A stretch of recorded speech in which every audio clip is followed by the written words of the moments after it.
যে কাজটা হলো বলি, good alone is good without a name, vileness is soul, all's well that ends well Shakespeare বলেছিল, ভালোকে নিঃসন্দেহে বলবো ভালো, এ নিয়ে কোনো সন্দেহ নেই। কিন্তু একটা কথা, কিন্তু কিন্তু দেবনারায়ণ দা মানে ভালো আমি বলি শেষ বলা উচিত, আপনি বলবেন না, আমি আপনার কাছেই আসবো, আপনার কাছেই আসবো।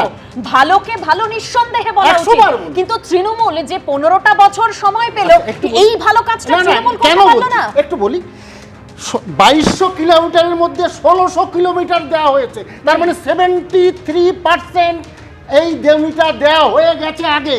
বাকি কত?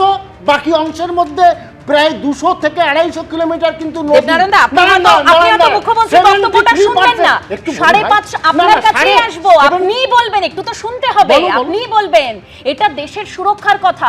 দেবনারায়ণ দা মানে এখানে অন্য কোনো কারণ নয়, এই যে ভালো আপনি শুরুতেই বললেন ভালোটা ভালো বলা দরকার, এই ভালোটা তো তৃণমূল যে 15টা বছর সময় পেয়েছিল তখন তো করতে পারতো।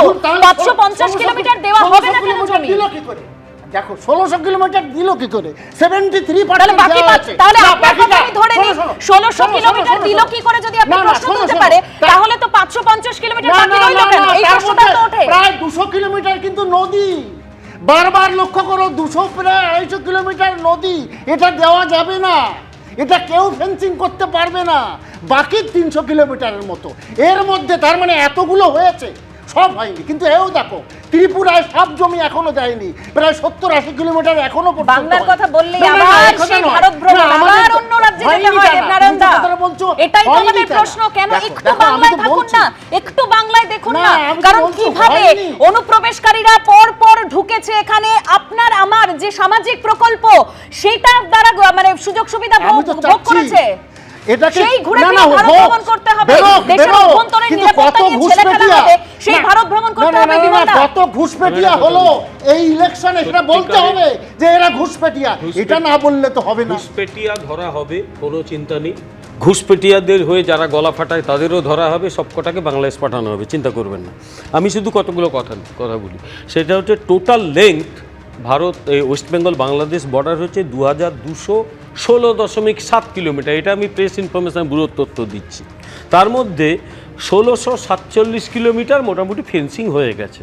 তার জন্য যে জমিটা ট্রান্সফার করা হয়েছে সেটা তৃণমূল দিয়েছে, ওটা একদম বাজে কথাবার্তা, কারণ ফেন্সিংটা শুরু হয়েছিল অনেক আগে, সুতরাং সব জমি তৃণমূল ট্রান্সফার করেছে, এক।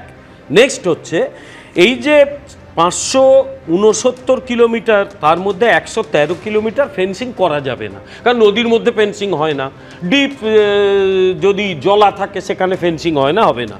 কেবলমাত্র ফেন্সিং আর বাকি আছে 456 কিলোমিটার, যে 456 কিলোমিটার ফেন্সিং করা যাবে, কিন্তু সেই 456 কিলোমিটার ফেন্সিংয়ের জন্য যে জমি সেটা ইভেন হাইকোর্টে গেছে, তারপরেও আগেকার পশ্চিমবঙ্গ সরকার জেদ ধরে বসেছিল জমি দেয়। কেন দেয়নি এটা আমি তথ্য একদম নেট থেকে তথ্য নিয়ে দিচ্ছি, পিআইবির তথ্য নিচ্ছে। এবিপি আনন্দ, এগিয়ে থাকে, এগিয়ে রাখে।